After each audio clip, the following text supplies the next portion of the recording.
Okay, guitar players, here we go. Following from my last video where I told you that I was going to be taking you all the way through the High Intensity Guitar Technique book one of the series.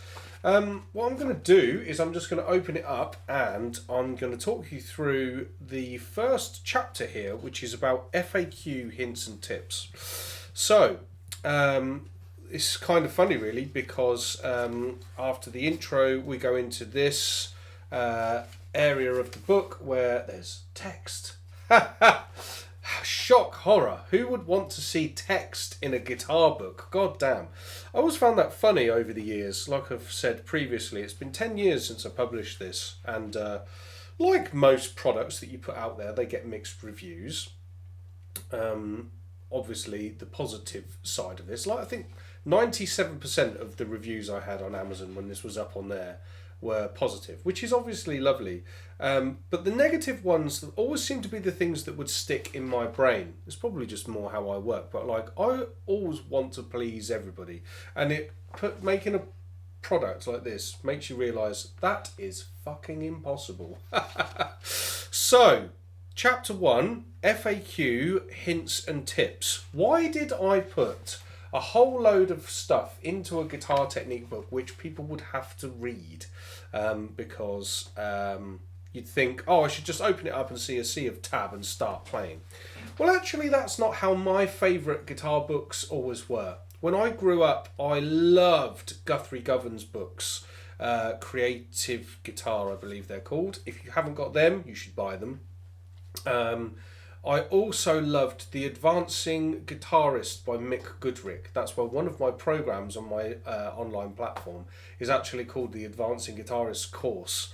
I loved that book. It was a game changer, opened my mind to a whole host of things. And there's more text than there is music examples in that book.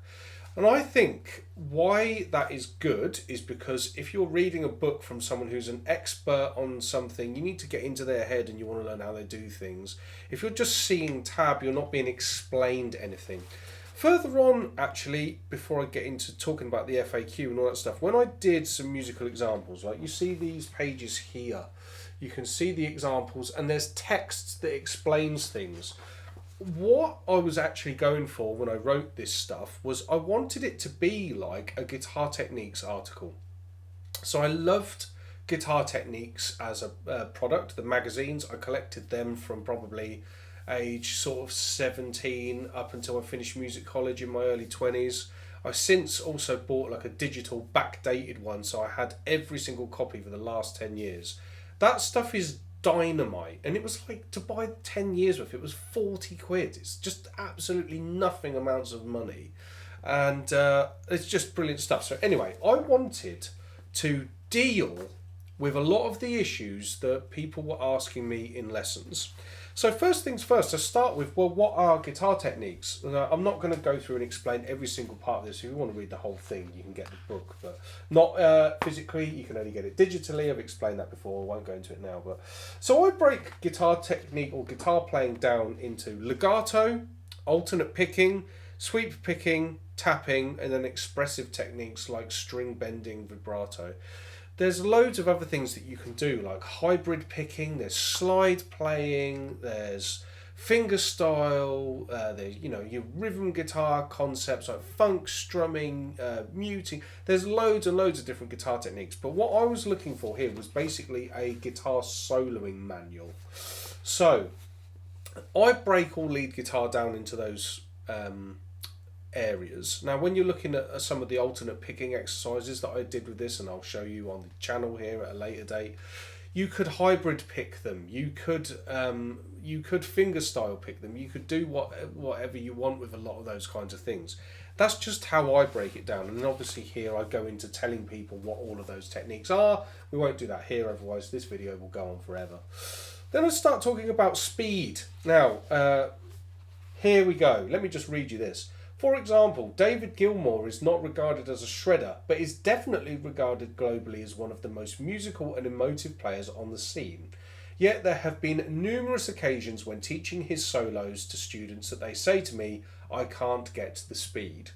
It's funny because I basically said that in the last video. So in the last 10 years, my opinions haven't changed very much, have they?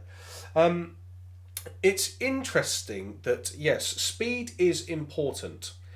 You may not want to be a musical shredder. In fact, reading comments online, listening to what people ask me about when they want to take lessons from me or whatever, I usually get told, I don't want to play like you, I don't want to be a shredder, all of that sort of stuff. I'm like, don't worry, don't panic.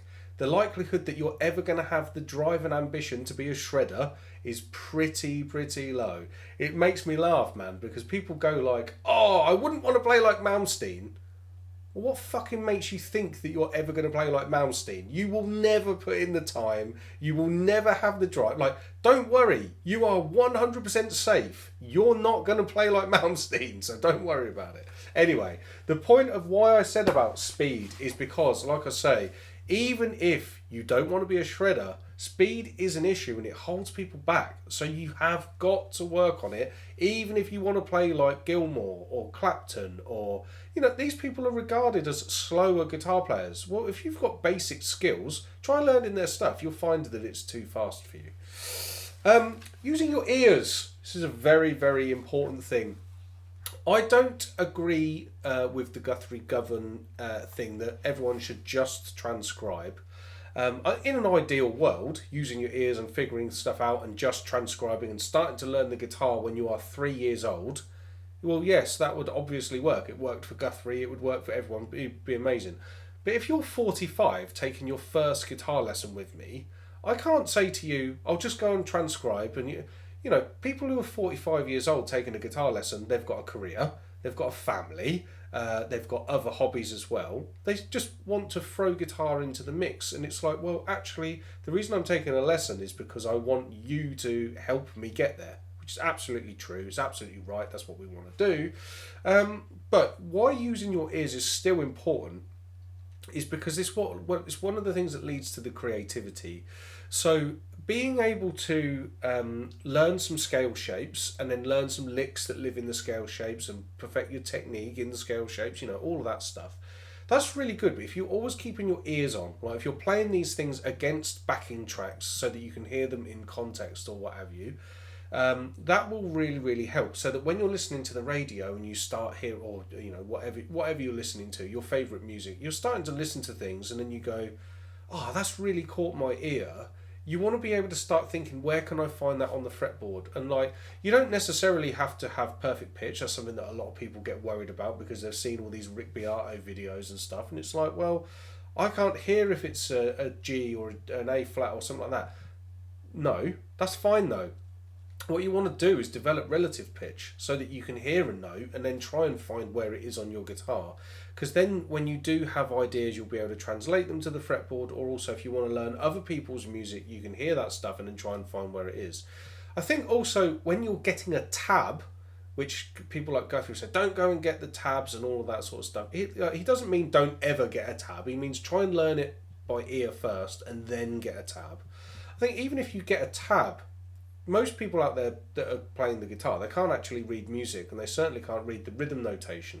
So the thing is, you're going to need to have a connection between what you can read on the tab and then know what you can hear so you can go, oh, this is how it goes. So using your ears is very, very important. I've also said in here about playing along to real music. Playing along to real music is super important. Now, a lot of people that I've taught, whether that's through my platform or in one-to-one lessons or anything like that, they've never really thought to play along to tracks. They just sort of learn an exercise and they might sit there playing the exercise, or they learn a lick and they go, whatever, I learned this lick, and they pick up their guitar and they play that lick. Until you actually play that over a backing track, you're not putting it in musical context. If you're an electric guitar fan, when you hear the electric guitar, you hear it in the mix of a band. So you want to be trying to do that too, not just because it's good for your playing, but it's where you'll have absolutely amazing amounts of fun. When you're playing over stuff, you'll be like, God, I'm making actual music. So you want to treat backing tracks, or even your favourite songs. Like I used to, back in the day, I used to play along with my favourite bands and just improvise lead guitar over it. Really good fun, but it was how I learned how to improvise as well, which is an added benefit. But what you want to be doing is like putting those things in context so that it makes musical sense, and you learn how to play along to drums and feed off these things or whatever, because it really is where there's the most fun. If you've got an electric guitar and you're playing along to stuff, that's where you'll feel like you've got musical freedom. And I think the people that I'm probably trying to help the most, although I've helped people that are in touring bands and, you know, like things like that, writing their own music, the people that I'm trying to help the most really are the hobbying guitar player who's sitting at home going, how do I just have some fun with this thing? And that's where a lot of it is at. A lot of people miss the fact that they've got to play along to stuff. And that's how moving forward with these videos, I want to get you playing along some of the exercises from this book with tracks, with me. And I do loads of that stuff at my own platform as well. But anyway, we won't get onto that. I've talked about using a metronome. I mean, that's well documented. You should know that that is something that's good. Like, because playing out of time is obviously, it sounds terrible, and timing is something that we all struggle with. You know, even as a professional musician, I work on that because you have to work on that. Is, you know, how it is. And then talk about here, why high intensity? Why did I call this high intensity guitar technique? Well, it's because I try to practice things with high intensity bursts these days. I used to practice for hours and hours and hours on end. I now can't because, of course, I'm a businessman, I have a family, you know, blah, blah.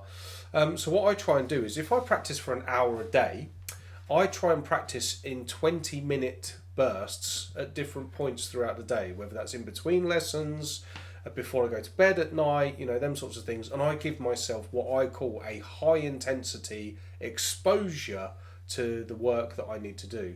And it kind of hit me one day I was in the gym and I was doing a high intensity workout, and I thought this is a very, very good way of working out. It's probably a good way to practice the guitar too.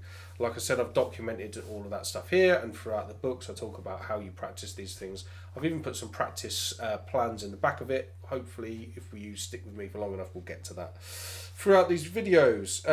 I've then put in there about how to practice. I've put a whole load of stuff in there about how you should practice properly. I feel like this video is dragging on, so I'm not going to go into that. I've made a practice plan at my platform. You can get that for like, I don't know, 19 quid or something. It's not a lot of money. So if you want to see how I would really lay out a properly good practice plan, that's how you do that. Also, if you want to work with me on a one-to-one basis for me to devise your practice plan for you, just book in a call. You go to the website, you can book in a free class with me, we'll talk about it and I'll design you a program. If you want me to help you implement the program, I can do that in terms of becoming your guitar teacher. But even on the free class, I can design you a program. It's not hard to do. You just work out someone's problems and their problems tell you what they need to do to fix it. That sounds like it's really obvious to me. Well, it is. I've been teaching guitar for 15 or 20 years or something like that. To people that have got problems, though, they're like, I don't know what I need to do. Well, fine. That's why you come to people like me, isn't it? So I can help. Setting musical goals. That's also very, very important stuff. Which would tie in with what I've just talked about there anyway. But that gets us to the end of that chapter. And then in chapter 2, we will get started with guitar technique. So what I'm going to do in the videos for that is I'm going to take you through particular examples. So what we'll do in the next video is we're going to look at how to execute a hammer-on and a couple of exercises for working on those. And that's about it. So subscribe to the channel if you are liking the idea of going through all of this stuff in a structured manner and actually learning something on YouTube. If you don't like this idea, avoid my content. That's all I can say, really. Lovely to see you all, guys. It would be great if you leave a comment or something like that. Let me know what you think to all of this. Maybe, I don't know, do I need to know what you think to all of this? Or maybe I'm going to do it anyway. I don't know. Like, I think this will help you, so I'm going to do it to help you. Let me know that you appreciate it. That would be nice, maybe. The people that will comment and stuff because they don't appreciate it, well, that's kind of funny. Like, why on earth would you waste your time on something you're not enjoying? I've said this before. If you don't like what I'm doing here, just don't fucking watch it. It's simple. I think that's about it for today, guys. I'll see you in the next video. Take care.